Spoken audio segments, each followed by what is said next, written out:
You know what? Even though it's in black and white, it's fucking crazy, man, you know?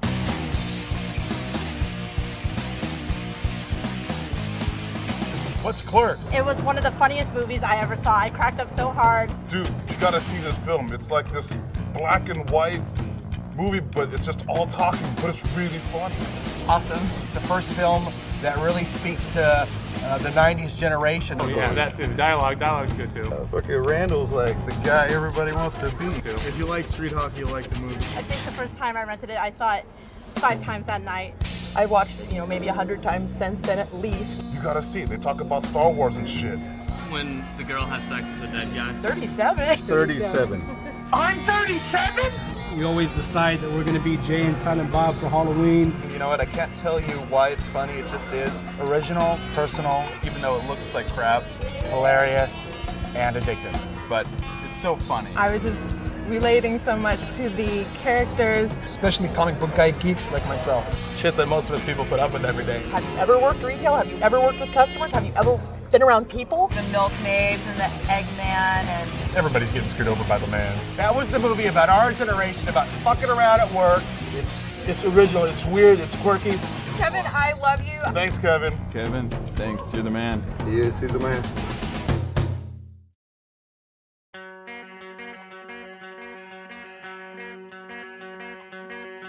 I grew up in a little town called Highlands.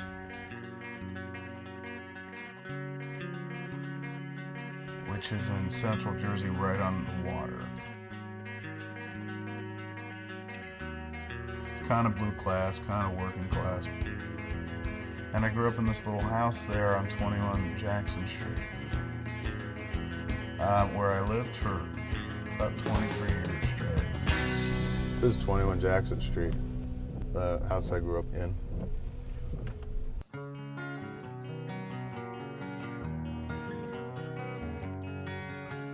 We had a pretty small family as far as Irish Catholics go. It was a pretty tight-knit group. There was me and my mom and dad and my brother and sister who are older than me. My brother Donald is 4 years older than me to the day. We share the same birthday. And my sister's 5 years older than me to the week. So we figured out at a young age my parents really like to fuck in November. I would say his intelligence comes from his father. His father was a historian buff. And when we vacationed, they always read. They always read in the van when we were traveling or wherever, and they took their books when we flew. You know, my father was kind of very quiet dude, though. A lot of people in the family, my mother, my sister, maintained that he was the basis for Silent Bob because he didn't really speak that much, and when he spoke, he was funny. He had a night job where he worked, at the post office. So since his father worked nights, and he'd be up in the afternoon, and a lot of times, since I worked a part-time job, I couldn't always go to the movies with my husband. He said he's going to take his pal, Kevin. Atlantic Islands Twin Cinemas used to be. Now it's Atlantic Islands Cinema 5. Went to movie there quite a bit when I was a kid. He would take me out of school a half day, and we'd go hit a matinee. At the end of the day, Kevin be gone. I'd say to Mike, where the hell Kevin go? All different ones they would go to. There was nothing like it had to be a kid's movie. It would be, an adventurous one, or it would be especially a Star Wars. He'd be the first one to see Star Wars or Indiana Jones or all those great movies. The big thing we play is Star Wars. Yeah. Kevin always had to be Darth Vader. I found right, wasn't it? Yeah. Kevin had to be Darth Vader. He wasn't Luke. But then he just kept saying that, the movies is his thing. The movies is, what he really would like to get into. We were also raised pretty Catholic. We went to church every Sunday. I went to a Catholic grade school growing up.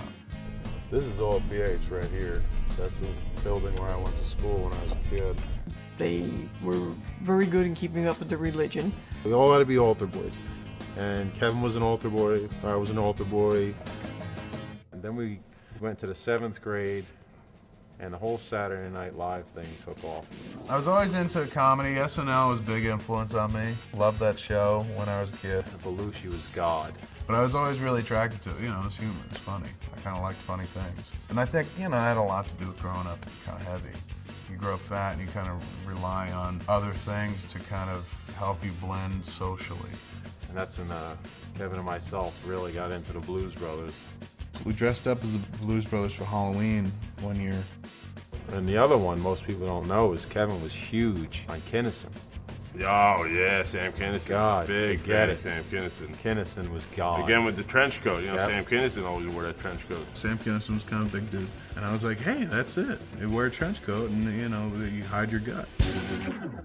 Miss Catanzarite, who was my 5th grade teacher, was one of the first teachers that really encouraged me to write. Miss Catanzarite. Torpedo tits. Torpedo tits. The one nun told me that he has a great writing talent. I wrote a short story that my brother read about going to the relatives. He read it and laughed, and I was just like, oh, you know, I kind of dug it. I wrote something, he read it, he laughed. You know, it made sense to me. Simple equation. His graduation, he wrote a speech, and I remember the teacher saying to me, I have to edit this because I never know what Kevin's going to say next. You know, and we are going to be in church, and we're going to be at a graduation, so we don't want to be embarrassed, you know. Well, then finally we made the jump to high school. Yeah.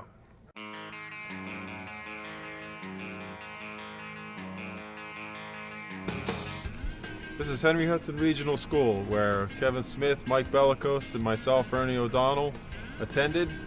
Graduating class of about 100, and it was 1988. Freshman year, they instituted a talent show up at Henry Hudson. I started writing sketches for me and Ernie and Mike to perform. And here we are. This grand stage we got. Wow, this would be great. Let's do this. Let's write some SNL type sketches and put them on. The wheels started going. Kevin started writing. And we called ourselves the Scamods, which was a name we took from the Blues Brothers movie.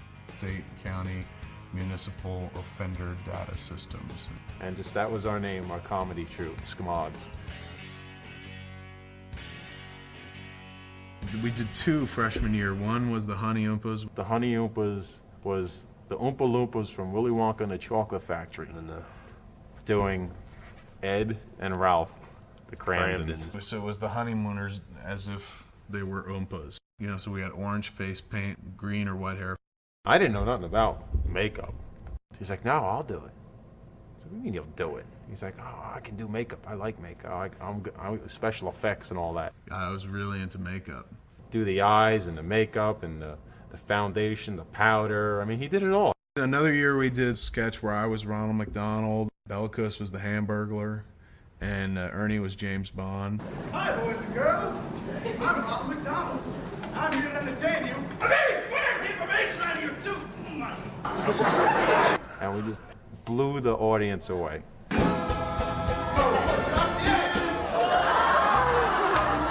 And at that point, we were filling the auditorium because the buzz that got out about Kevin Smith's writing. He would stay in his room for hours on end, and he was writing and writing. And then another sketch we did was I was the Keebler Elf, Ernie the Keebler Elf. Ernie was Sprout, the Jolly Green Giant's sidekick, and Bellicose was a EPA investigator who wanted to check on the conditions of the Keebler factory. Kevin was big on cereal, so he wrote a sketch based upon the cereal characters.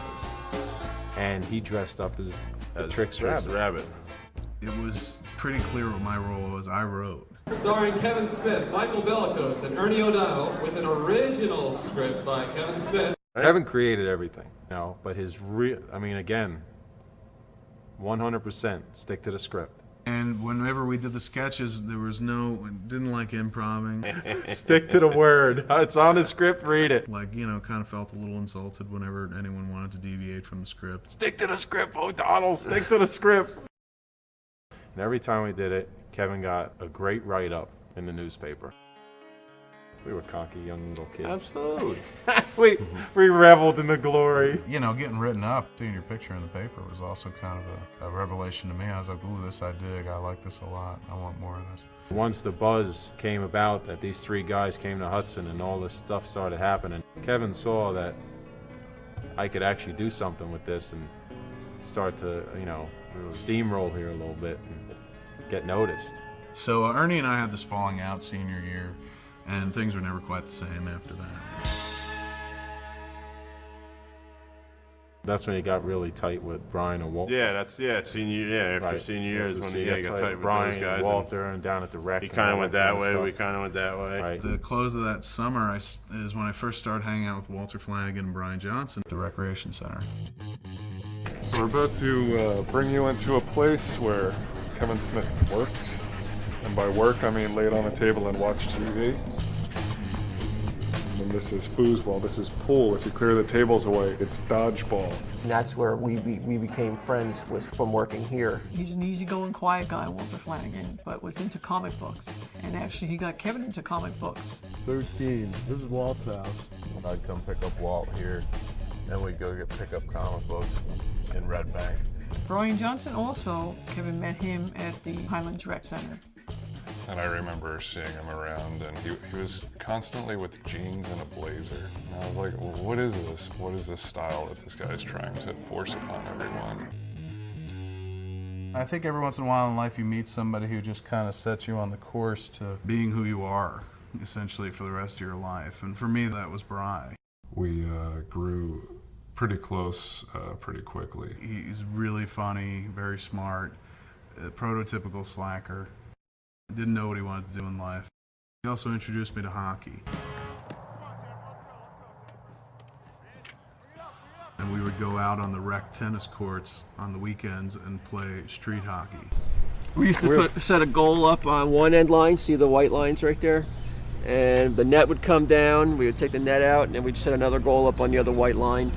We had our small group, and we didn't really hang around with many other people. It was pretty much just us, our other friend Ed. That's when Kevin was still playing hockey on his knees. Taught him to stand up and get off his knees like a man. And Muse, when Muse eventually showed up.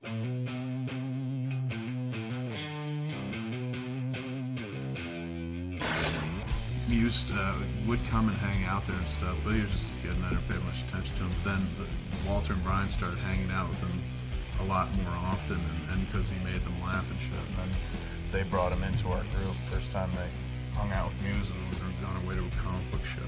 But he didn't want me to go to the comic book show with them because he's like, I don't want that little kid to come. He's like, yo, shit. Brian's driving the whole ride up. Muse is doing his little fucking shtick, like whatever. And those dudes were like, ah, I thought it was hysterical, and I was sitting in the back like, he ain't so fucking funny. I kind of warmed it up to him later on, because Walter and Brian lost interest in Muse. If you were to take a snapshot of Jason Mewes at age 16, that's kind of the Jay character. I'll fuck anything that moves! I mean, back then in Clerks, yeah, that was me, I'd say 100%. The day that I realized that Muse was kind of this little comedic genius, all of a sudden, poof, the fucking door gets kicked open.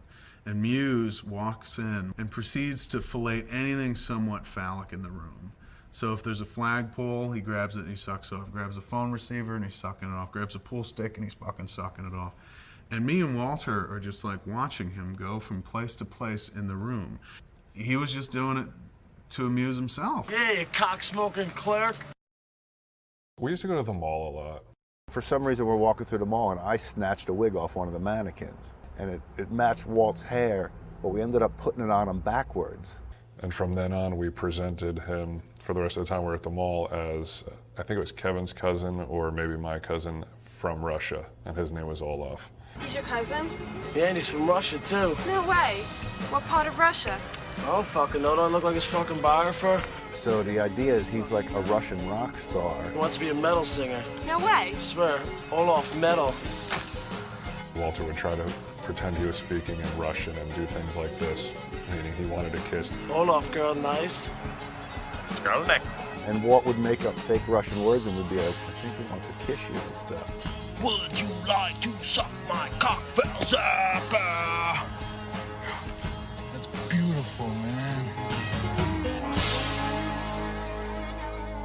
He, at that time, was just sort of floating along, not really sure what he wanted to do.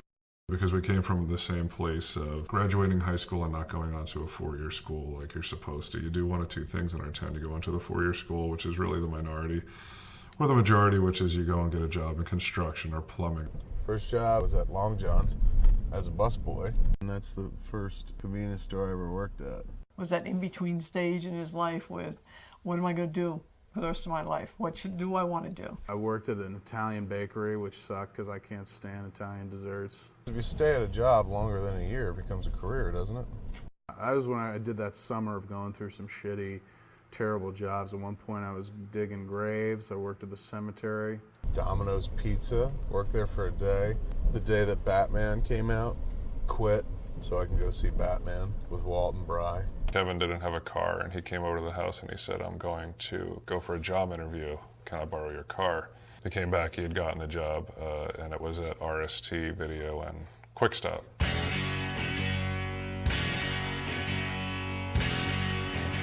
I was interested in working in the video store because that seemed like a dream job, sitting around watching fucking movies all day long, getting free rentals. And Kevin got me a job at RST and Quick Stop.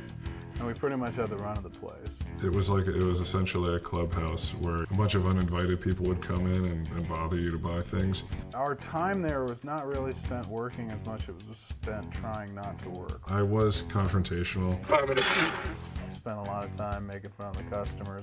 You know who I can do without? I can do without the people in the video store. Which ones? All of them. Mock them to their face, like if they used a double negative, I'd correct their English. I don't think your manager would appreciate it. I appreciate your ruse, man. If a customer was going to come in and I was going to be rude to them and I knew it was going to make Kevin laugh, it's like, that's what I was going to do. Johnson had a fantastic sense of humor, sharpest fucking wit in the galaxy. So Randal is very much Brian.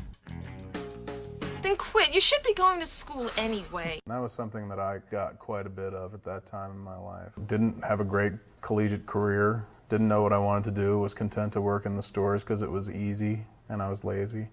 So, you know, I was kind of the prototypical Dante. But the guy I always wanted to be was Brian Johnson. Who the fuck is this guy to spend time? My boy. I first got a job at the Quick Stop convenience store when I was a junior in high school. You know, I brought a TV over to Quick Stop, and I was watching Twin Peaks. I asked him if he was a fan of Twin Peaks, because at the time Twin Peaks was on TV and I was a huge fan of it and David Lynch, and Kevin said, yeah. We immediately struck up conversation about David Lynch and film, and it became abundantly clear that Vinny was a film fanatic. Initially it was just talking, and then it was me trying to convert him into realizing that movies needed to be seen a certain way, and he bought a Laserdisc player, and we started seeing ads for all these what looked like very interesting independent films playing in New York City, and these were films that didn't come to theaters around here. You know, at 10:30 we'd walk up to Quick Stop and then drive up to the Angelica and go to a midnight movie. Kevin did exist on a diet of mainstream movies, and when he met Vincent, they went to see their funny little pictures or little independent movies together.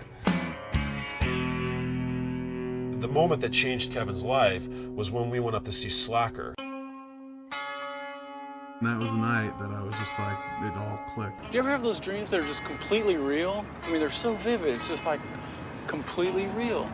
That was the first really micro-budget film that Kevin looked at. When that movie let out, there was just a completely different look in Kevin's eyes. Slacker was the movie that really made me want to become a filmmaker. Made it seem possible.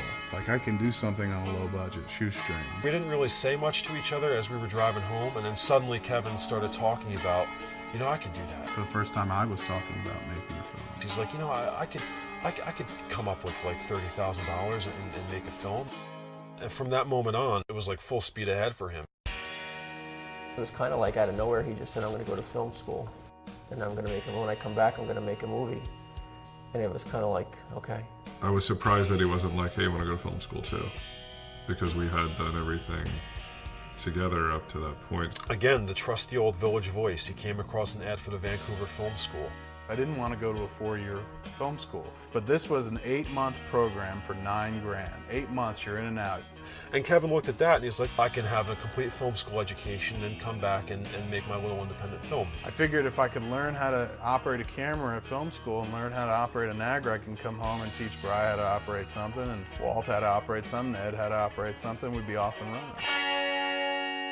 When he applied, I said, you know, that's the expense, Kev. What are we going to do? So he said, I'll sell my CD collection.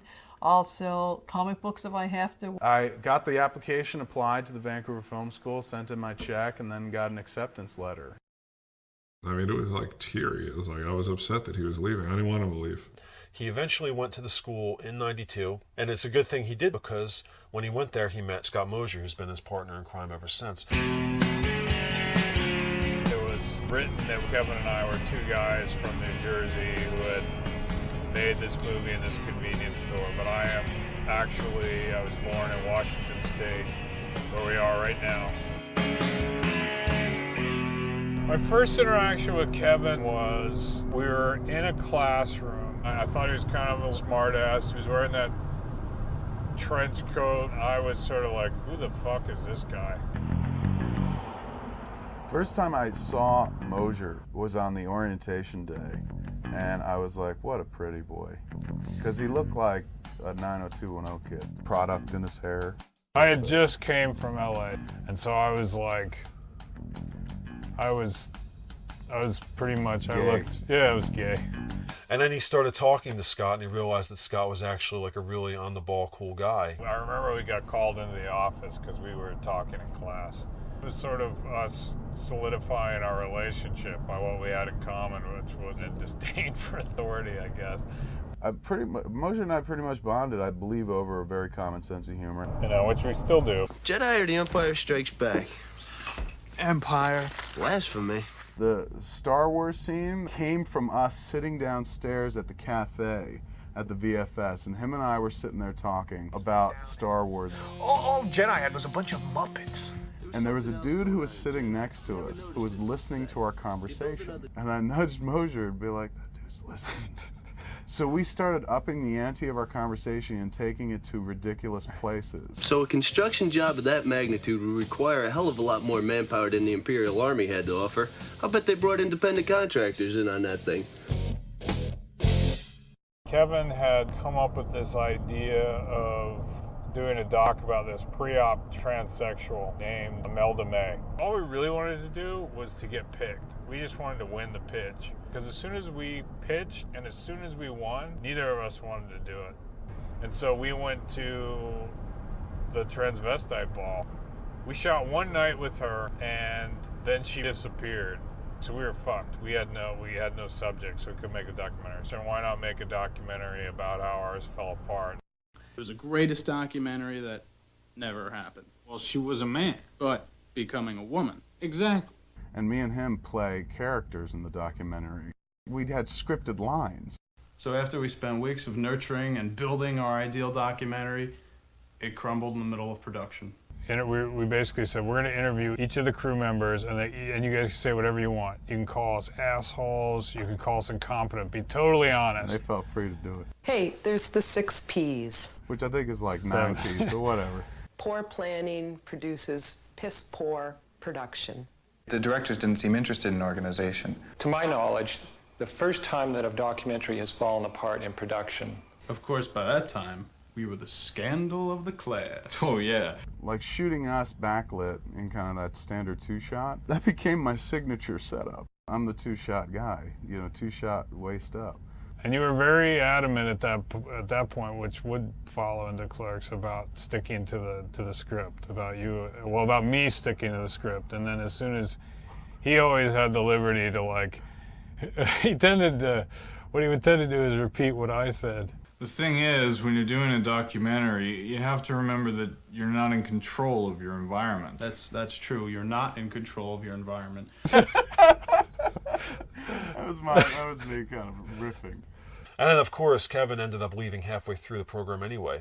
The directors weren't necessarily going to be able to direct their scripts. So he was just like, fuck it. I'll just use the $5,000 that I was going to pay for the second semester as part of the budget for Clerks. So I talked to Mosier and I said, look, let's make a deal. I'm going to go home and let's both write. If you finish first, I'll come out there and work on your movie. If I finish first, you come back to Jersey, work on my movie. It's done. Kevin leaving, I think I was kind of worried about the second half of school. What happened after he left was Dave Klein and I started hanging out quite a bit. I was 19 when I ended up at the Vancouver Film School. My first collaboration with Mosier was the short Will in Black that I shot and he cut. After Will in Black was graduation and I moved to Seattle, I was trying to find work as a camera assistant. I mean, the importance of that time, those 4 months with Kevin, we're 2, and then my time with Dave created the 3rd. So I went home and started writing feverishly because I knew what I wanted to do. I wanted to make a movie set in a convenience store. And it wasn't until I went to film school that I figured out that I wanted to make Clerks. Robert Rodriguez had been the story, a year before that, before I went to film school with El Mariachi, and I'd read an interview with Robert where he's like, best way to go about making your first film is take stock of what you have. And in his interview, he's like, I knew I had access to a bus, I knew I had access to a guitar, and I had a turtle. And he's like, so right away, I knew I was putting those things in my movie. So I was like, well, I got access to a convenience store. And I know that world because that's all I'd ever really done. So I said, I'm going to use the convenience store as the backdrop to a movie about people sitting around and talking. In terms of what people were saying in Clerks and how blue people were talking, how it was all about conversation, very frank conversations about sex. After he gets a blowjob, he likes to have it spit back into his mouth while kissing. It's called snowballing. That just came out of real life. It was hanging out with Brian and Ed, it was hanging out with Walter, where I was just like, well, this is how we talk. I wanted to make a movie about me and my friends, essentially, because I hadn't really seen it represented like that. When I got back from film school, I went down to see Mrs. Topper, who ran Quick Stop. And since I knew the store like the back of my hand, they wanted me to come back, and I said, I'm happy to come back, but I want to shoot a movie here. And she was like, oh, go ahead, but fine, of course. So, permission granted, I came back to work at the store, and I was off and running with writing Clerks. I used to come home from work and stop at the video store. But I remember the one day I came in and he was sitting there on this little Smith Corona word processor that he had just gotten for his birthday, and he was writing. He was saying, I'm writing a movie script, and I just remember thinking, a movie script? What are you gonna do with this? I just thought like he had like a little home video camera, and he's like, yeah, we're gonna make a movie. And I was like, sure, whatever. First draft of Clerks, I think I took about a month to write it. When he first proposed the idea of doing Clerks, the original idea was not a comedy at all. Originally, it was going to be a very David Lynchian film about a guy working the midnight to 6 a.m. shift at a convenience store and all the strange people that came in. When Kevin first handed me a big chunk of pages from Clerks, it was essentially a bunch of random scenes. I mean, he had the characters in there. It was Dante and Randal. And the first scene I wrote was the scene where Randall's sitting on the counter and the customer comes in and he's like, I don't appreciate your ruse, ma'am. I beg your pardon? Your ruse, your cunning attempt to trick me. Vinny was the dude that came up with the title. The original title to the movie was a very clever pun on words, and it was called Inconvenience. And Vinny was smart enough to be like, dude, that's a little corny, don't you think? I remember saying to him one day, I was like, you should call it Rude Clerks. Rude Clerks is kind of funny, but Clerks is actually not a bad title. By the time the first draft screenplay was done, it was Clerks. Kevin had sent me the script for Clerks, and I thought it was really funny. I didn't know how to budget a movie. I didn't know if it was possible. He had sent me the article from Filmmaker magazine that Peter Broderick had written about budgets. I thought it'd be really interesting to write an article about 3 movies that were made for tiny budgets at a time when it was harder and harder for first-time filmmakers to find financing. The great thing was we printed the budgets. And that is kind of what we used. We never had a budget on the movie. We were like, if we spend over $25,000, then we start to worry. We start to worry. And being that Soccer had only cost about $35,000 to make, Kevin figured that he had enough credit that he could make a film on that level just by maxing out his credit cards. I worked a $5 an hour job. So, in retrospect, it was quite a risk. He was selling some of his comic book collection statuettes and everything. And he was just hoping from there that he would have enough money to start. I was in Vancouver and he was in New Jersey. I booked the camera equipment long distance. I would get up at like 4 in the morning. Mosier became the facilitator on so many different fronts. When it came time to hire a DP, Dave was my idea. Look, here's somebody who can shoot the movie. He doesn't know that much more than us, and you know what, we'll just all sit around and figure it out. And I didn't know what the fuck I was doing. But as far as the visuals were concerned, I saw it in color. We were just starting preliminary conversations about shooting in December when this big nor'easter flooded the town of Highlands where Kevin lived. Totally wiped out our little town and several towns along the East Coast. The first thing he thought was his comic book collection and his laser disc. His comic book collection was his most precious thing. He just thought that was going to be the end. It was declared a disaster area. He ended up getting a check for like $3,000 from FEMA. And, you know, that went into the budget of Clerks. At which time then he announced to me that March 19th, 1993, I am going to start doing Clerks and interviewing and taking auditions and everything. And I kind of pleaded with him and said, can we back that up a little bit more, you know, because the house is totally a wreck and it's going to take so much construction time. And that's the date he wanted. That's the date he started. Kevin initially wrote Clerks with Ernie O'Donnell as Dante and Kevin Smith as Randal. Dante I'd written for nobody in particular, but the only actor I knew was Ernie, who I'd done all the talent shows with Belt. Called me at work one day. He goes, I got the script Clerks I'm doing. I said, what the fuck's a clerk? I said, who else is in it? He's like, oh, well, I want Mike to be in it. I said, well, who's Mike? Oh, he's Silent Bob. Yeah. So I was like, oh, all right. Perfect, right? Perfect, man. Let's do it. So my man Mike's in it. You know, I'm in it. I'm the lead. And like, man, Kev's writing us. All right, everything's getting back together like, you know, the old Scamods troops getting here. Like 2 weeks later, you did the audition? Yeah, he had auditions at the Atlantic Collins Playhouse. Right.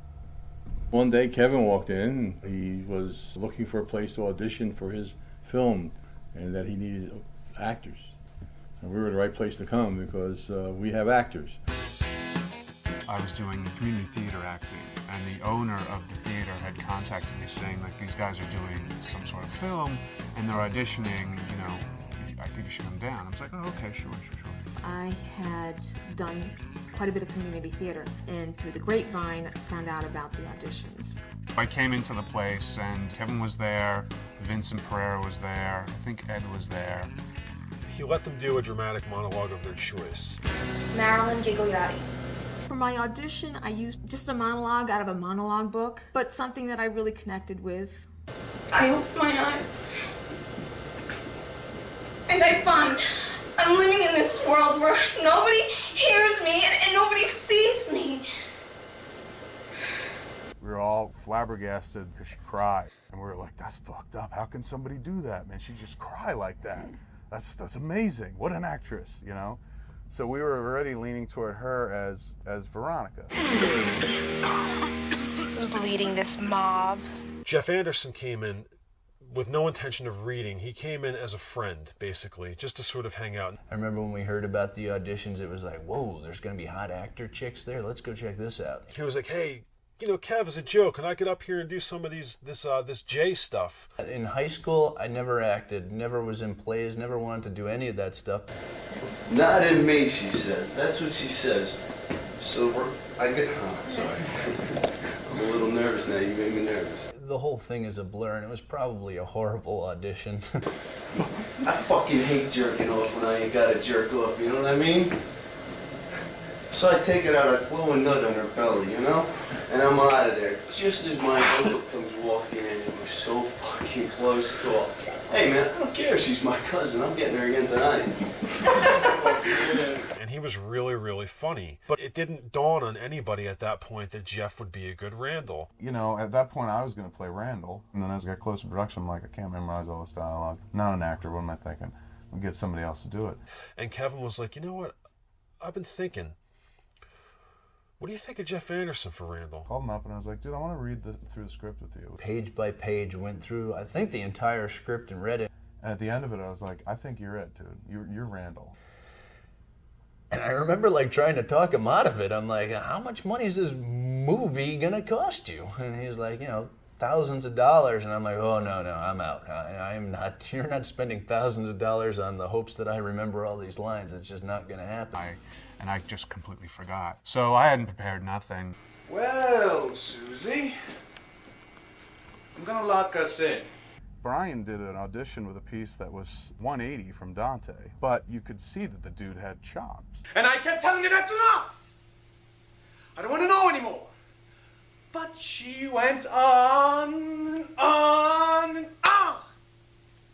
And that was it. I went and did my thing, and I left. I said, Kev, do you want me to read for Dante? You want me to do a character? You want me to do anything? He said, no, just feed lines. And mind you, Ernie's had the script for a month. Didn't bother to memorize the script, which was a little irksome.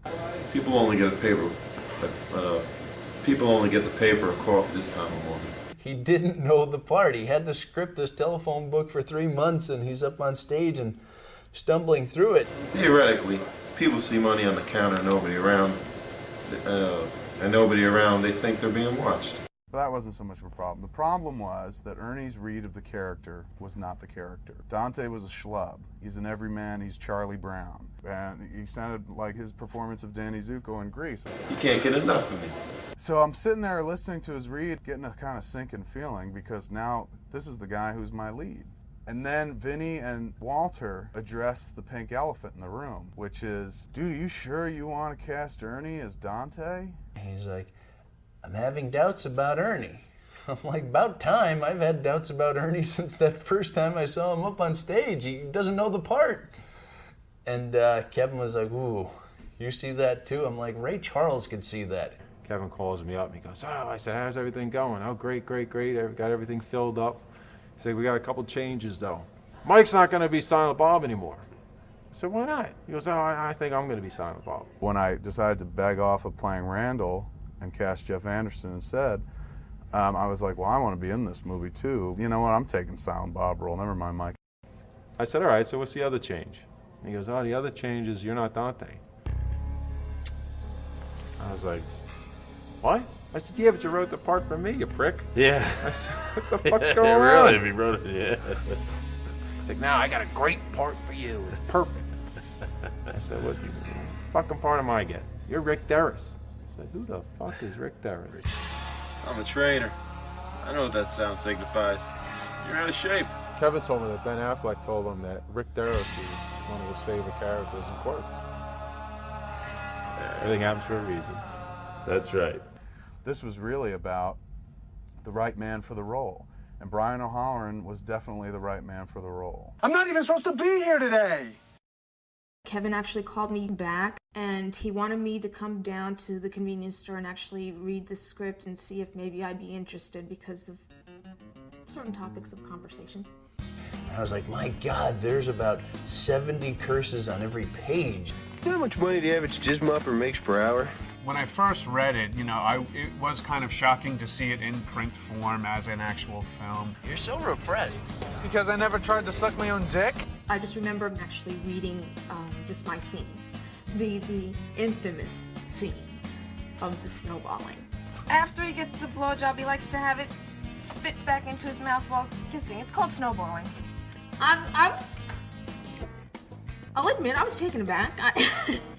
Wait, what is that anyway? Something like 36. Does that include me? 37. And that whole 37 thing, you know what? I just consider it my catchphrase. Arnold has his, Tom Cruise has his, that doesn't really bother me because I know what it was. Just as long as the other person realizes, like, hey, I was acting. When we were rehearsing for the film, we rehearsed in the video store and the convenience store. Every night from like 10:30 till midnight or 1 in the morning. And that went on for a good month. And we would just run the scenes over and over and over again and kind of block and stuff like that. I mean, even back then, Kevin was very precise about the words and the pronunciations of things as well.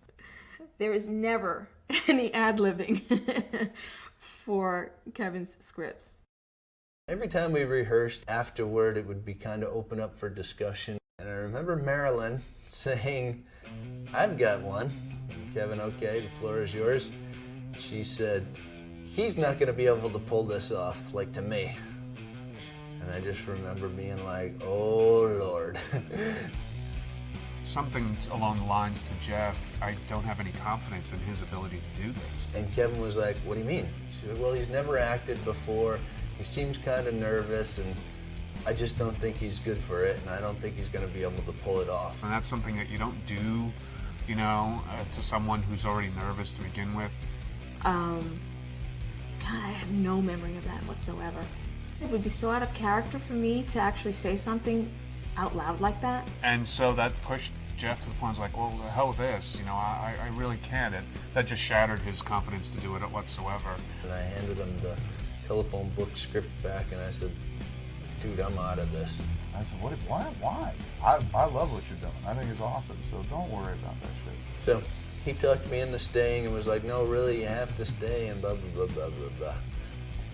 I don't think I would have said that. It's like, shame on me if I did. There was some tension there, and rehearsals kind of fell apart at that point.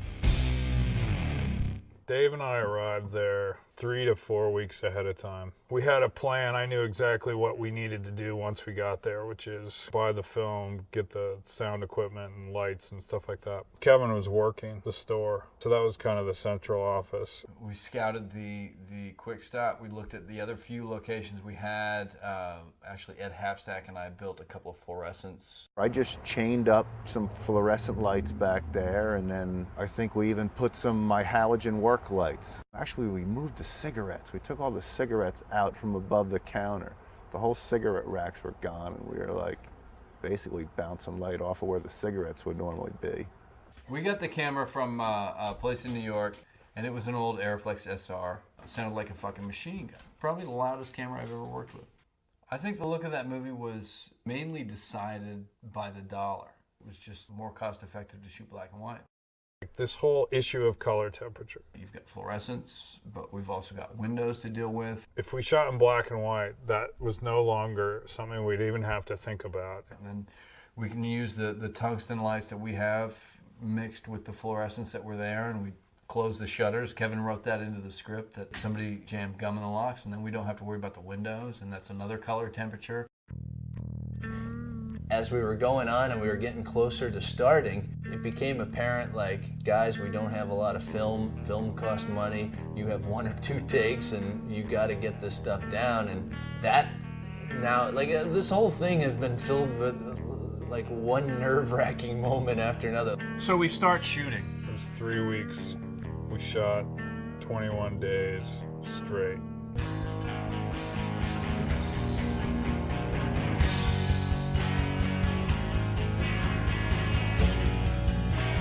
At the time of shooting, Dave was the director of photography, who's also the cameraman. Ed Hapstack would assist Dave. I guess my title would have been Best Boy, which is head of electrical department is a best boy. We decided that I would record the sound because I'd done it once on a short film. Kevin was the director. This is where we shot the very first footage in Clerks. Yes. We shot the first night. We shot right here in the video store. Don't hold it against him. I mean, he just never got Caitlin out of his system.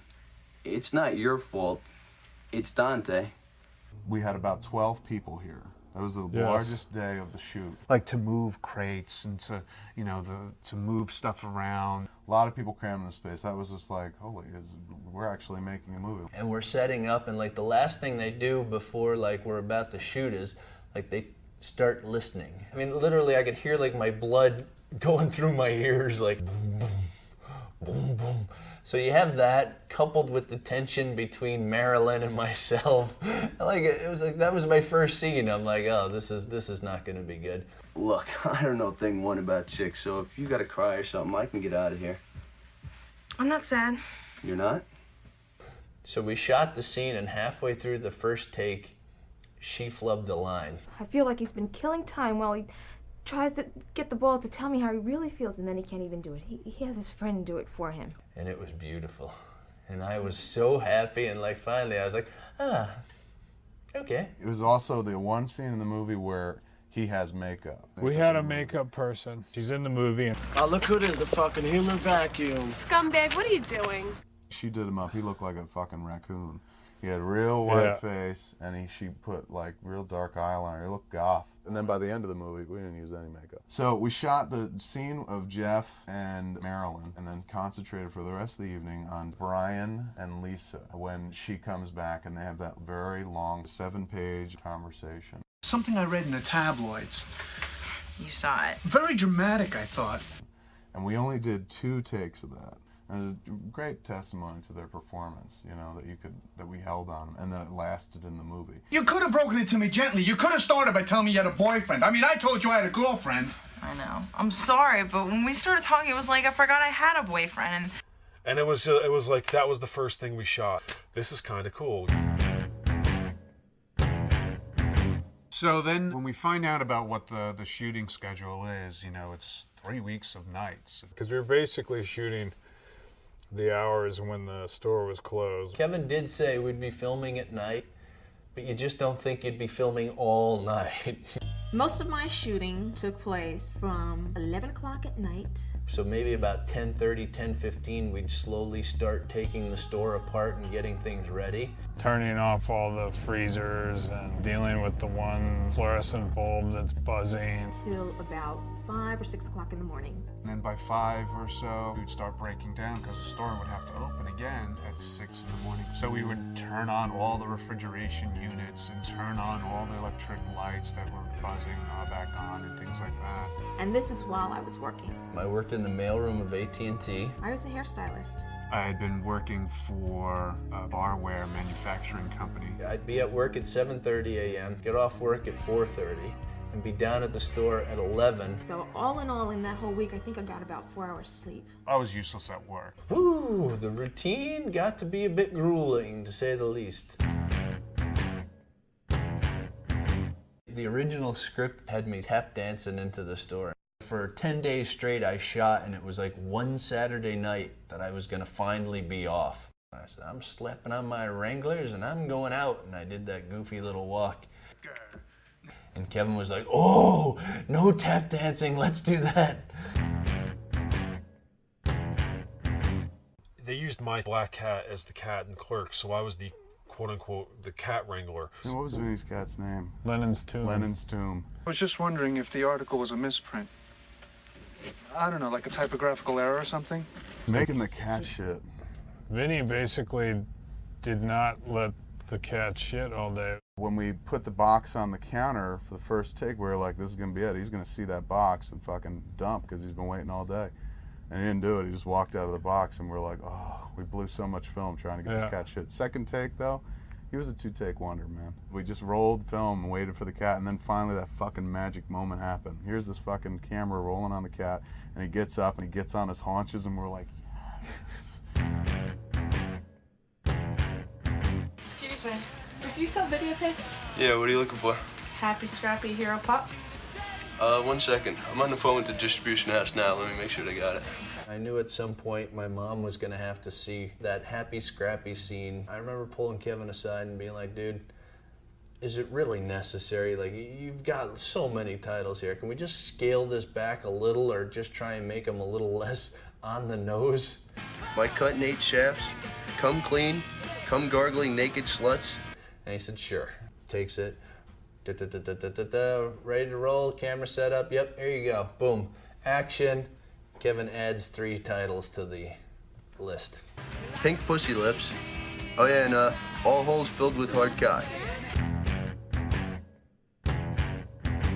A lot of the people that he cast were people that he knew and friends. The one that stands out was my big cameo in the film. Hey, congratulations. I saw the announcement in today's paper. That's why I manually masturbate caged animals for artificial insemination. The women that go through every gallon of milk. My girlfriend sucked 37 dicks. In a row? You mentioned this engagement. That's why I'm thinking maybe it's a misprint.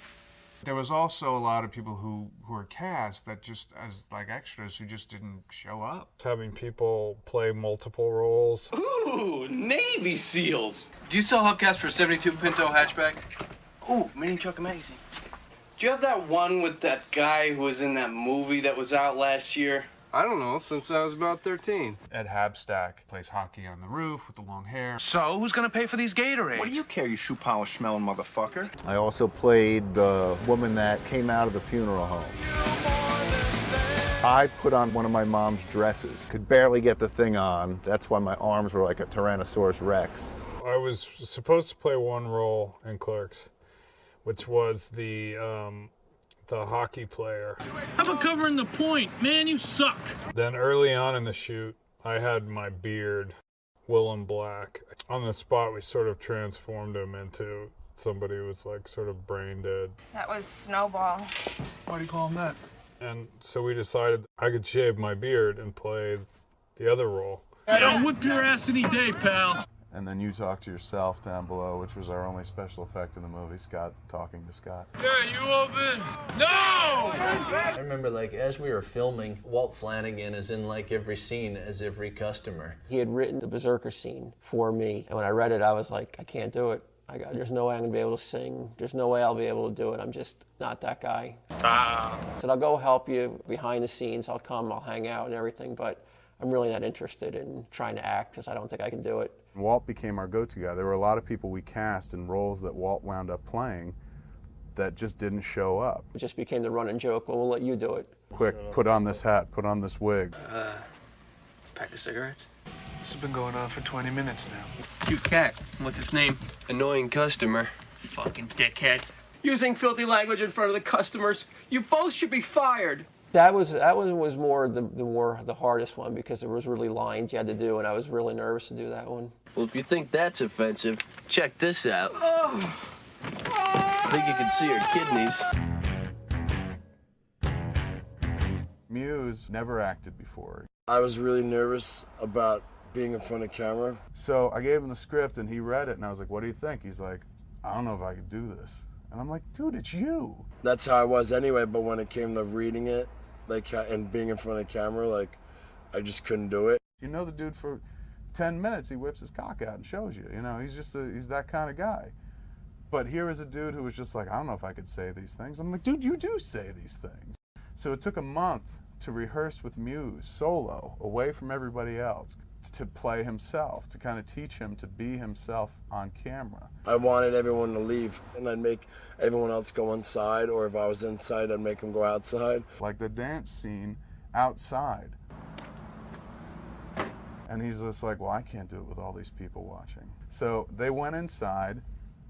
Dave turns the camera on, walks into the RST, and then we play out the scene, and nobody was behind the camera.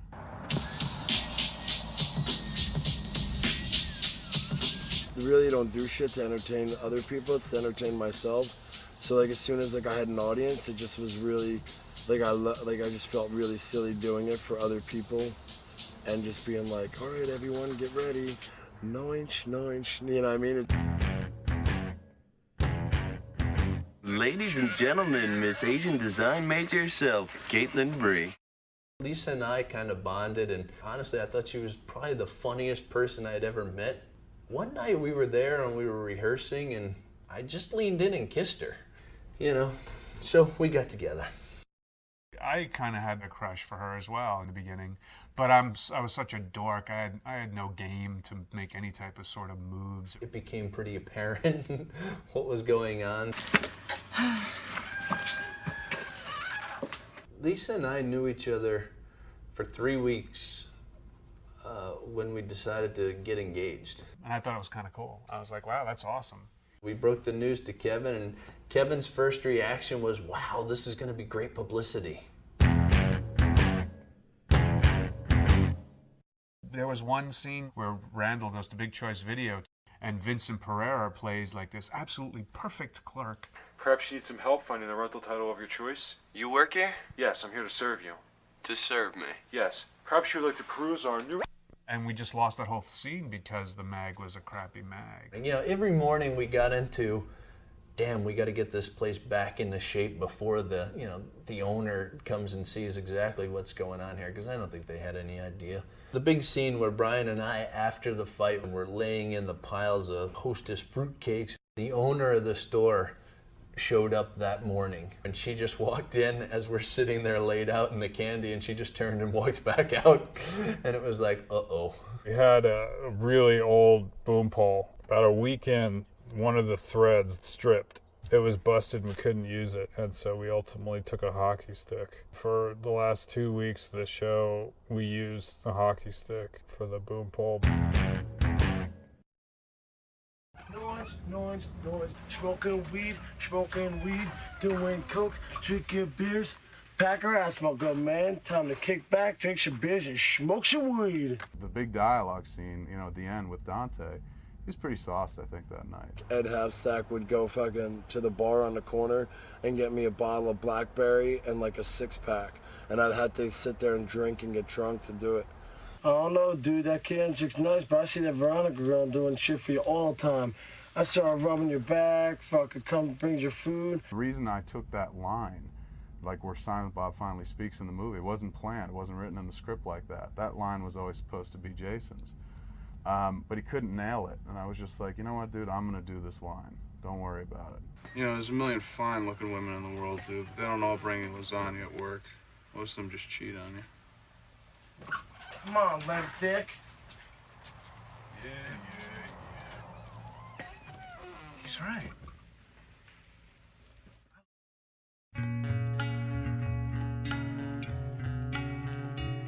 When you come to the end of a project, it may have been shot at night when everybody else is sleeping, but it's like, let's keep doing it.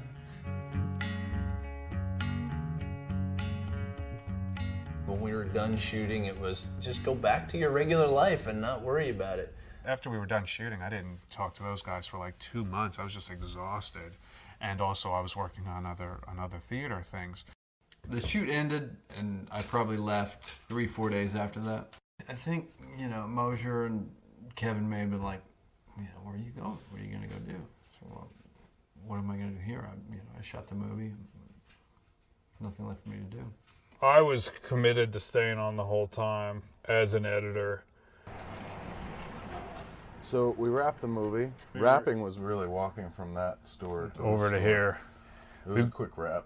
We just had to return the equipment to New York, and then the Steenbeck came here. The 6-plate came here to the video store.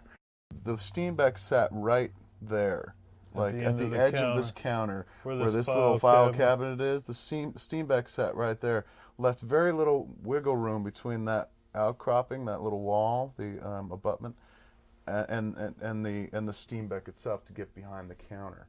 So that's where we sat, and somehow we were able to wedge a chair in there as well. And then there was film hanging from like these white little the things in between the video. We would hang like shots that we were gonna put in sequence. But that was really cool, seeing the guys in here with piles of film everywhere. The concept of logging footage was sort of, it didn't really occur to them. We slept back there. We slept here because there was no real place to sleep at my house because it had been destroyed by the flood. When I was working the afternoon shift at Quick Stop, you'd be here pretty much all day. Yeah. Chop socky in a way. One of them would be sitting back there editing the film on the Steenbeck in this little store here while the store was open for business or overnight. By the time we were done shooting, I had built up this anxiety about the audio, petrified that it was going to be out of sync.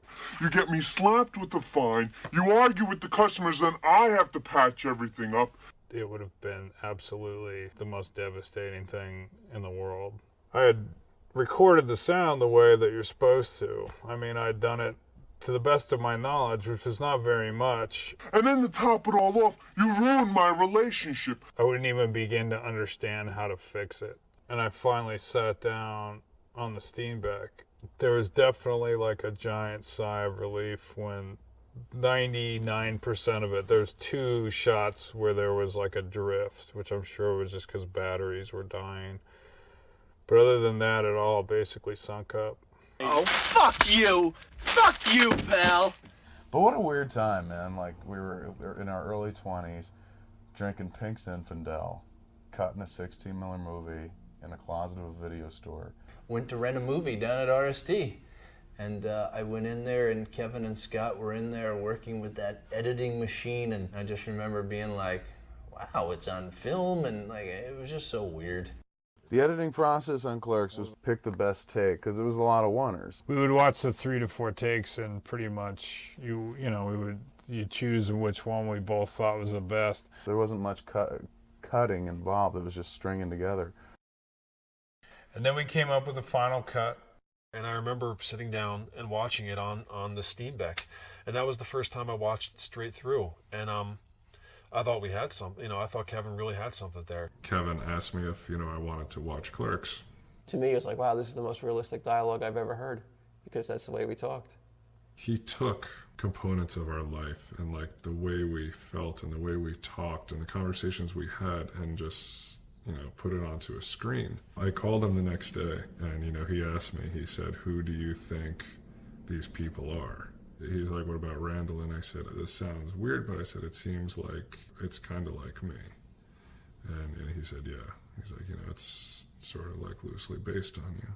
And I mean, it's like that warm, gushy feeling inside, like, wow, somebody, who I love and respect so much would take little pieces of me because he thought I was important enough and he thought I was special enough. My mother's a very famous quote that I'll take with me on my grave. She watched the movie, completed my first completed film, and she went, and you spent $27,000 on this piece of garbage? And I was just like, I Yeah. hadn't thought about it that way, but yeah. Kevin had pretty much extended himself financially through his credit cards to the point where he didn't have enough money.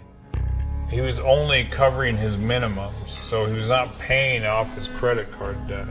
Every month he was getting this incremental interest applied to it. So he owed $30,000. We were working toward the IFFM, the independent feature film market, based on this Amy Taubin article from The Voice. The article kind of talked about the history of the Slacker, how it went from being this kind of work in progress at the IFFM, it got noticed by people, cut it out, kept the article, put it in a frame and hung it next to my word processor. But to me it was like, oh, the IFFM. That's what I zoomed in on. I'm like, go to the IFFM and hopefully find people who are interested in your movie. The IFFM, the independent feature film market. Its purpose was to showcase as much independent work as possible. We submitted and we got chosen and we were like, woo! Our movie's gonna show at the Angelica. Like, how massive is that? We got the last day, Sunday at 11 a.m. And we were like, well, that's awesome. We got all week, advertised, it's perfect. That's gotta be primo spot, man. It's like we're gonna build up to that moment. It's gonna be really great. The IFFM right in the corner, there were just people and things set up all over the place. It was like it's just like a circus out front. There were people like dancing and in duck suits and diapers, and they were advertising their films. We had made all of these different kinds of posters. We had made copies like a billion Chinese, couldn't be wrong. Clerks. Oh, we're gonna have a packed house for our movie, man. This is gonna be awesome. We're gonna see how it plays. The day came, the screening came. Whole cast came.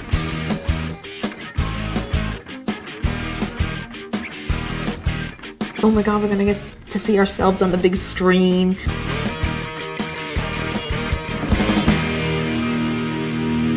But there was always like people on the sidewalks and people everywhere. Monday through Friday, jam-packed with fucking people. I mean, there was just wall-to-wall people. You could not move around. In the morning that we got there for our screening on the Sunday, there was nobody. As soon as we walked in the Angelica, we realized something was wrong. It pretty much looked like it does right now. Nobody there. It was a fucking ghost town. There was nobody anywhere. Outside the Angelica. Went downstairs, opened the doors, empty. Fucking empty barn of a theater. Oh my god, like, where are all the people? Like, holy shit. There was a couple of young people and there was an old guy in front of us. Like, all week long, we had gone to these, like, whatever movies that had no more credibility than ours, and they seemed like they were 3/4 full all week long. And we realized that we kind of got the shit position. So everything that we were working for that day I was fucking crestfallen. Like, we'd failed. I I'm sitting in a very empty movie theater, seeing it up on screen for the first time that big. And finally I'm like, oh my God, everyone keeps cursing. Fuck owe me $10. You know, fucking tonight we're gonna rip off this fucker's head, take out his fucking soul. Like, it's so filthy. What was I thinking? And like, I spent 28 grand on this. I'll never be able to pay that back. We're ruined.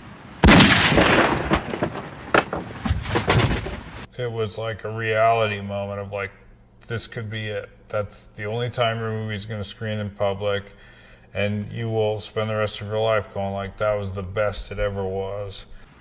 Nobody will ever see this movie again. It's grainy, it's black and white, it's people talking. Whoa, we're done with that. Don't have to worry about this anymore. In 1993, I was a consultant to independent filmmakers.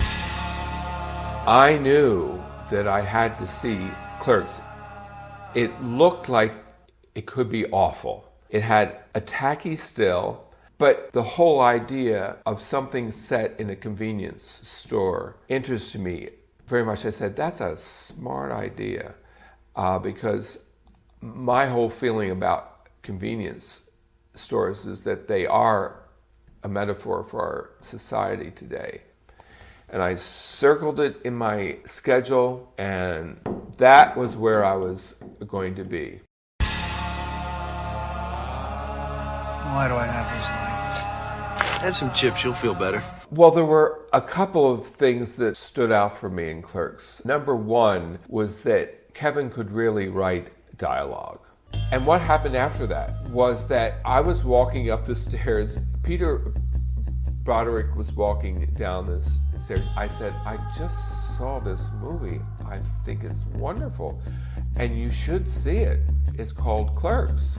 And Bob I'd known for a while, and I really took his recommendation seriously. So I made a point of getting the video cassette out of the library and going and sitting down and watching the film. And I thought it was absolutely great. And so the next day, I was talking to Amy Taubin, who was a really good friend. I was writing for the Village Voice, and I had a column there, and I was covering the market. I had basically nothing to write about because there was nothing much of interest there. I said, Amy, you gotta see Clerks. I got a number in Jersey. And I think she spoke to Kevin's mother. And Kevin's mother, if I remember, said, you mean somebody liked my son's movie? So we're all in this apartment and kind of dejected, and phone rings. He's going, Kevin, my name's Amy Taubin, and you know, I write for the Village Voice. And I was like, yeah, I know who Amy Taubin is. And I was like, who is this, man? Like, quit lying, don't fucking yank my chain. And I said, no, this is Amy Taubin from the Village Voice, and I heard your film is great, and I would like to see it. And I was just like, is this really Amy Taubin? I was like, do you know I have the article that you wrote about Richard Linklater, Framed? She was like, well, this phone call just took a jump. I was just like, who told you this? She was like, well, I'm not at liberty to say, but if you could send me a tape, I might be able to write about it for my IFFM wrap-up. And I think in the column, I transcribed that conversation.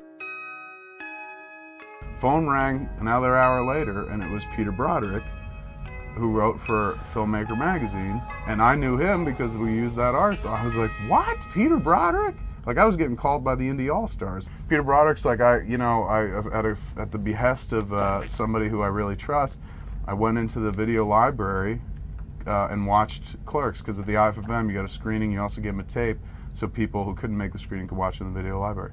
I was like, get out of, who is this person, man? He's like, well, you don't know him? And I said, no. And he's like, his name is Bob Hawke. But I do believe there's fate, there's a destiny. So I was meant to be there. When he finally called the house, I was just like, dude, I'm in love with you, man. I think it took Kevin about 6 months to stop calling me Mr. Hawke. So Bob Hawke started everything. Bob Hawke had also told John Pearson about the movie. Now, John Pearson was a legend. If you were an independent filmmaker, there was no producer's rep that you wanted more than John Pearson. A producer's rep is somebody that helps filmmakers sell their movie to distributors in the United States. A good producer's rep not only helps people get into film festivals, helps kind of shape it for the press, but also gets all the distributors to, see the movie at the right point and then negotiates the deal with them. He had sold Slacker, he had sold Roger and Me, he had sold She's Gotta Have It.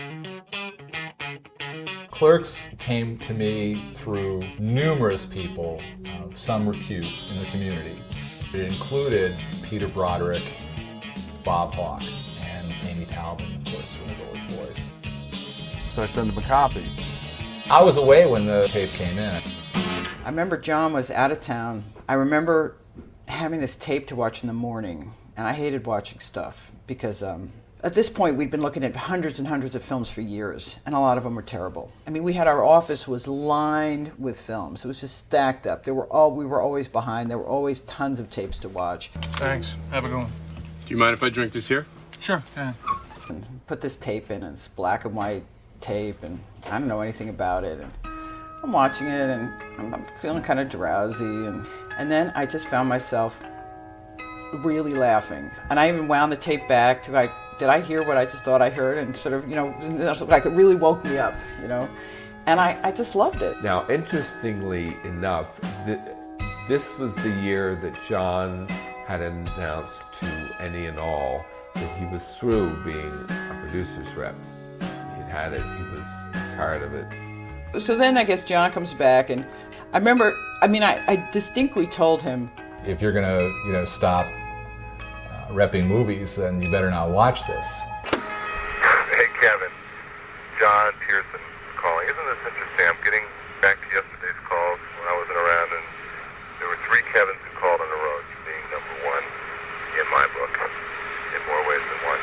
And look forward to talking to you about Clerks, which I've seen twice. Okay, bye.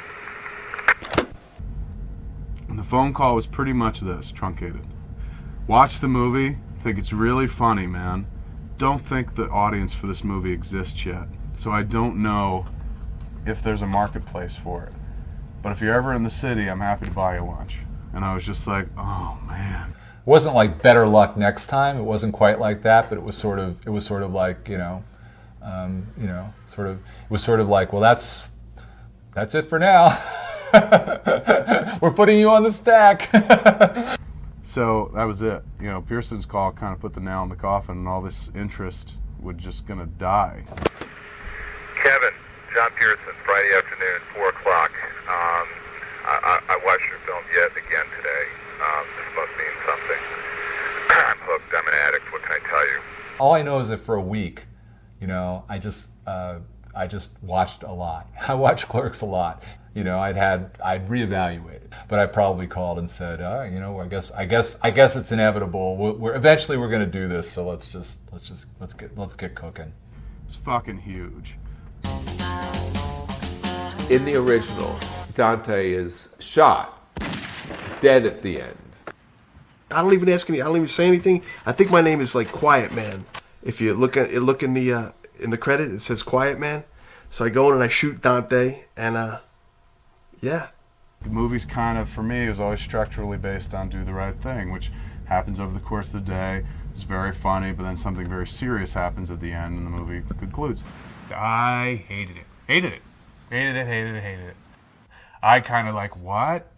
No. And after falling in love with the film and then having this in the last few seconds of the film, one of the things I had to say right away, I said, you can't kill Dante at the end. That has to go.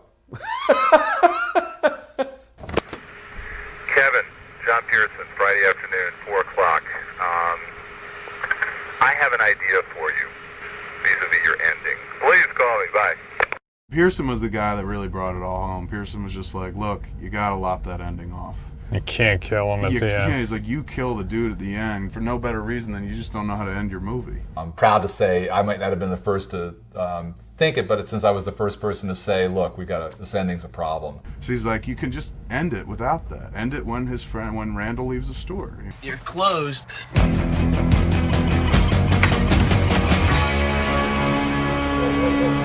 It was in Amy Taubman's column that it really came to my attention, like, oh, I should really chase this one down. Mark Tusk was a key person in the Miramax acquisitions department.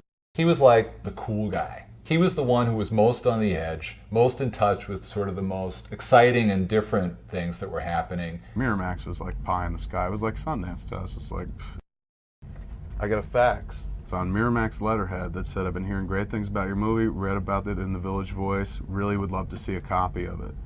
I looked at the tape, smoked a joint, and after the initial bumpy first reel, I actually found that the movie, really, was well written and very funny and pretty ingenious use of a static set. My job title was Assistant Harvey Weinstein. Mark at the time, I think, was trying to rally support for the film. Rounded up a bunch of friends, my brother, a few Miramax executives and, more youthful staff. And Mark had set the screening up in order to show Harvey how the movie played with an audience. Harvey, of course, was not the Harvey he is today. Now Harvey is synonymous with film in general, not just indie film. But, I knew he was the head of Miramax. Him and his brother ran Miramax. Harvey Weinstein was at the screening. Treya, who was head of acquisitions at the time. A 16mm screening, and again, in the screening room there in the Tribeca Film Building. Harvey, of course, was a avid cigarette smoker.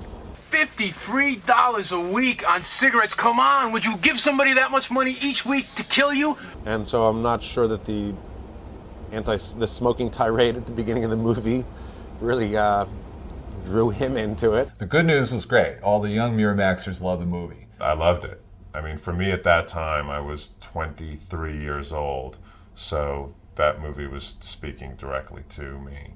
But it was trumped by the bad news that, except Harvey walked out in 15 minutes. He left 10, 11 minutes into the movie. After that screening, I remember everybody came upstairs, and the decision was not to acquire the film. It's a pass. I was totally deflated.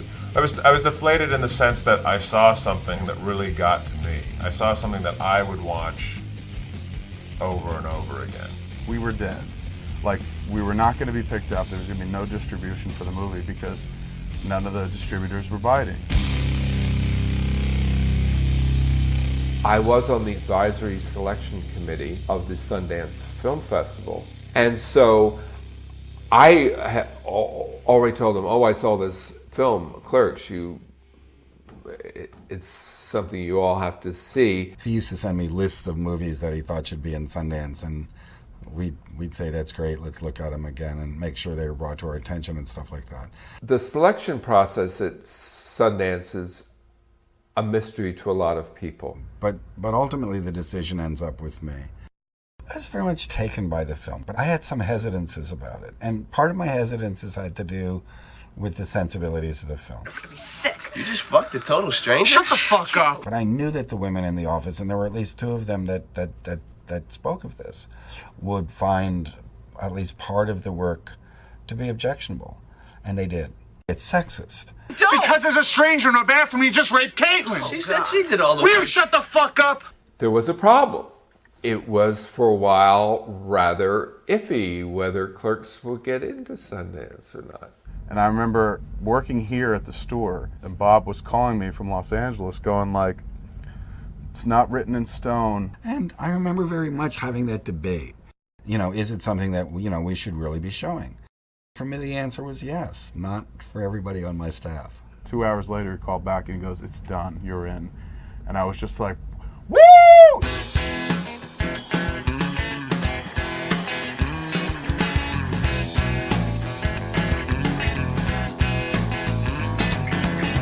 By the 1994 Sundance Fest, it had become a major positioning event for the majority of American independent films that were going to get out there into the marketplace. I thought that Clerks being invited to Sundance very much boosted its prospects. I remember we went out to Sundance. You know, Lisa and I went, and Brian went. I think everybody pretty much went out there. I think that Bob wrote a genius program note. The filmic equivalent of a garage band, this low, no-budget movie chronicling a day in the life of a convenience store clerk is a smart, funny, insightful wail of ennui. The idea of the audience for Clerks was always going to be a huge question mark until it actually played for some. At the IFFM, we only saw it screened to a handful of people. It was like at Sundance, the first night, like I remember walking into the theater and seeing that the theater sat like 300 people. It was like nerve-wracking.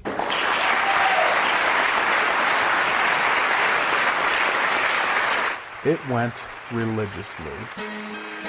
Everyone laughed loud and long, at all the right times and all the right places. Lines were lost in the laughter. It felt great.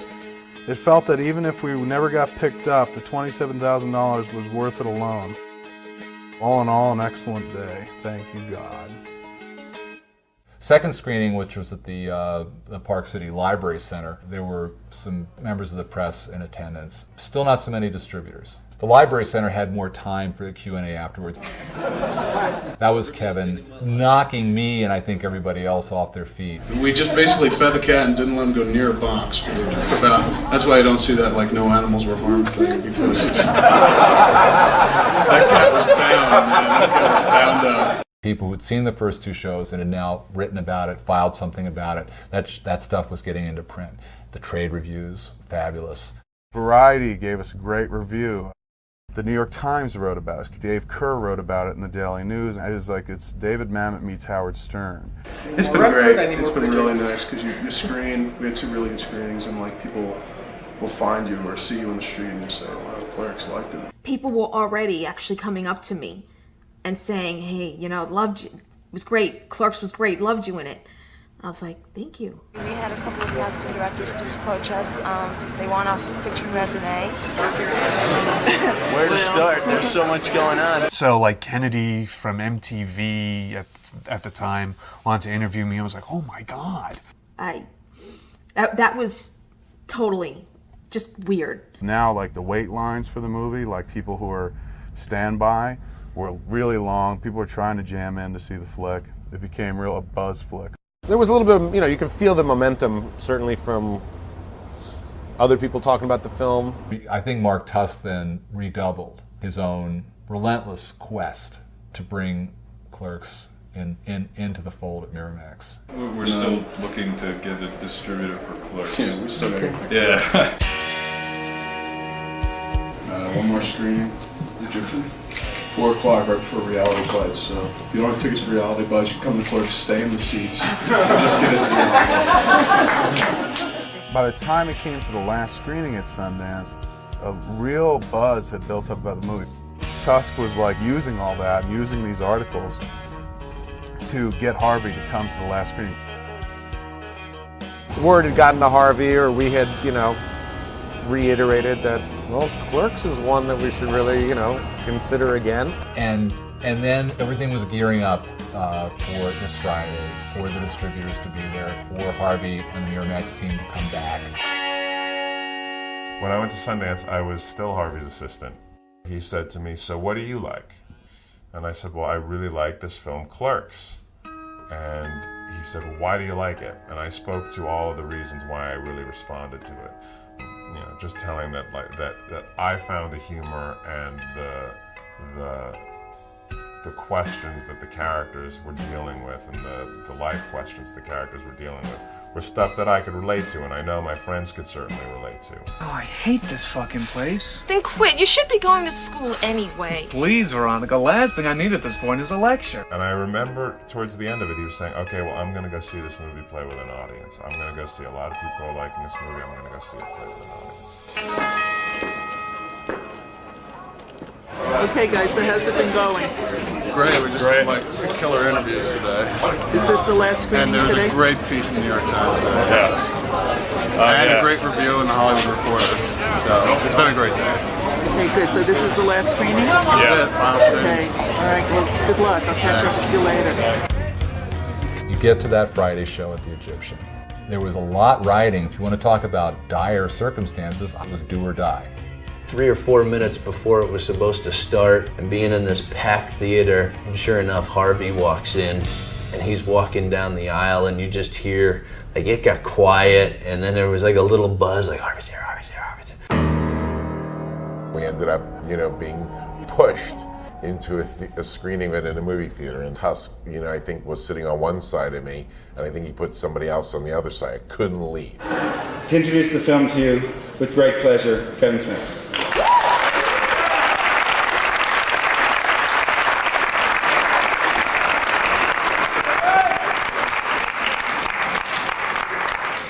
With me, my producer, Scott Mosier.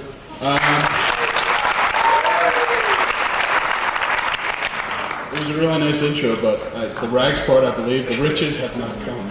So we're still waiting. I just want to thank everyone for coming out tonight. This is our last screening, so this means a lot to us. And we've had a great time. It's been a great 8 days thus far, and we still got 2 more to go. The food's been free. You can't ask for anything more.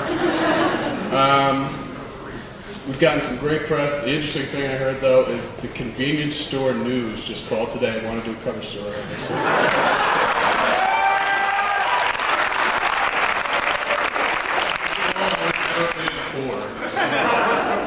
Afterwards, we're going to bring up the actors. You can meet the people who are involved and the tech crew and stuff like that. But while I'm here, I just want to thank a few people. Mr. Gilmore, of course, Bob Hawke, kind of our angel, John Pearson.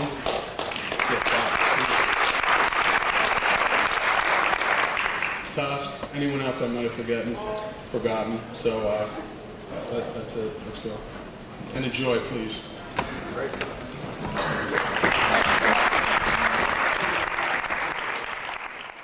Friends, let me tell you about another group of hate mongers that were just following orders. Who's that? They were called Nazis. Nazis, that's right. Fucking Nazi. Harvey was squirming again in the first 10 minutes of the movie, at which point I was I nudged him and said, 37. Tusk yanked him back down the seat and was just like, you just sit here and think 37. Until you hear the word, number 37, you can't leave yet. 37. I'm 37? Going to class. Oh my God. Once the 37 scene kicked in, there was one dude who was boisterously laughing throughout the flick, like Bob De Niro in Cape Fear, where he's like, ah, ha, ha, ha, ha, just really laughing loudest in the theater. We're like, who the fuck is that, man? What an annoying laugh. So distracting. It's Harvey Weinstein. Soon enough, he was laughing uproariously, probably louder than most people in the theater. You could literally hear him in the movie theater. You could. It was great. And hearing it was just like, wow. The crowd eats it up. There is louder, longer laughter than in any of the previous screenings. When Silent Bob delivers his single line, there are cheers and claps. It ends, big fucking applause. I get up, bring the cast with me, we do a bit of Q&A. All right. Thanks.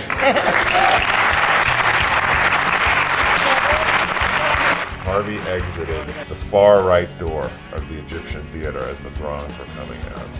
He came out of the theater, he picked his head up, and he went like that. Went to a place across the street from the Egyptian.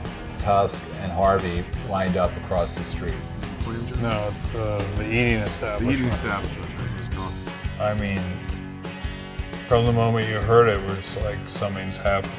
Like something's happening that we can't understand or contemplate because we've never been in these circumstances, but something's happening. And that was where we had our first sit down with Harvey Weinstein.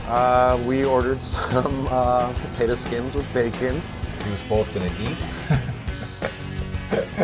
and sign off on the fundamental terms of the deal at the same time. Buy the movie on the spot, and just make a deal with them over potato skins and French fries in some Sundance restaurant. But I was in the room. I was in the same large room in this restaurant, and I knew what was going on.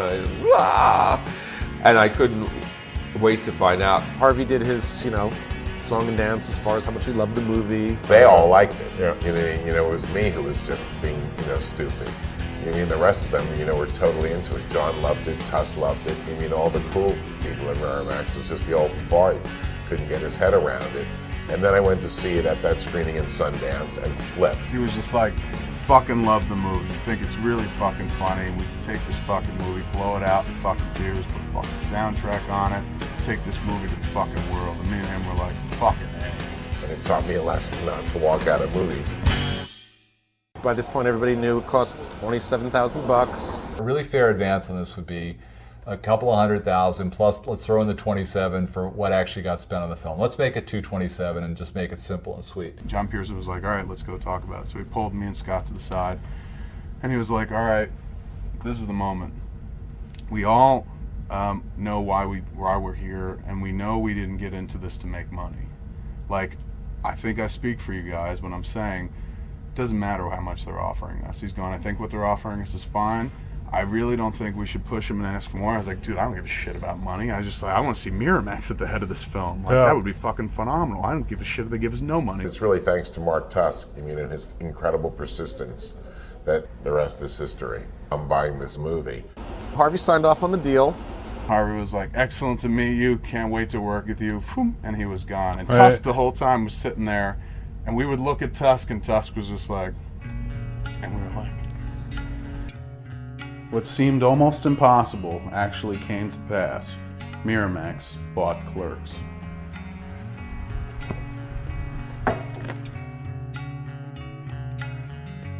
And he actually called us late one night, and I couldn't believe it. He said Miramax bought it, and I was like, oh, you're not kidding now, are you, or anything? And to us, the family realm itself, that was like millions of dollars.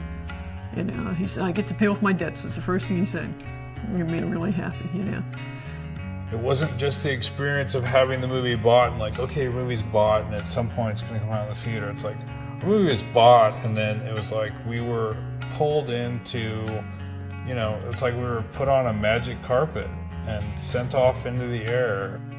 It was 2 years later when I was 22 years old that I was able to, with Kevin's help, I was able to make a better place. With his funding, I was able to direct a better place. I remember when Clerks, he came back from selling Clerks, he goes, I'm going to buy a comic book store, and I want you to run it. He told me I could make a movie with a budget that was, funded partially by Miramax, a deal that he had with Miramax at the time, and, partially with his own money. We eventually made it, and eventually did show at the Angelica, and it was vulgar. He's always said that his friends were, a big part of why he is who he is today. Now it has like sort of a cumulative snowball effect where, your worlds just kind of have expanded and, for the better. And you're just happy that you met each other. There are still people who are seeing Clerks for the first time, and it's like a revelation to them. I talked to people who had hardly been born when Clerks opened, who are now in their teens, who talk about Clerks as if it's something fresh and new and important to them.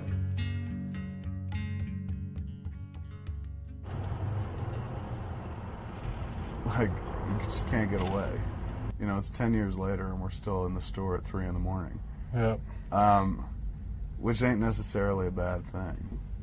It's the cradle of civilization, really, for me. So it's kind of like ironic that here we are so late, still talking about this movie in the same place we shot the movie.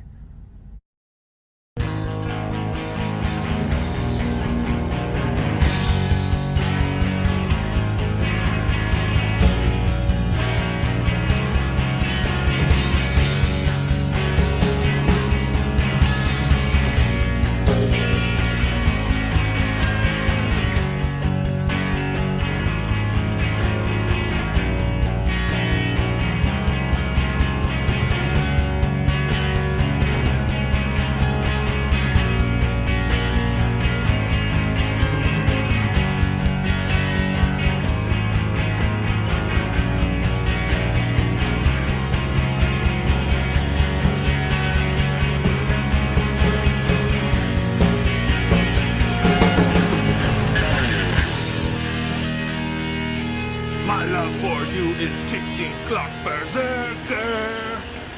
Would you like to suck my cock, berserker? Bye.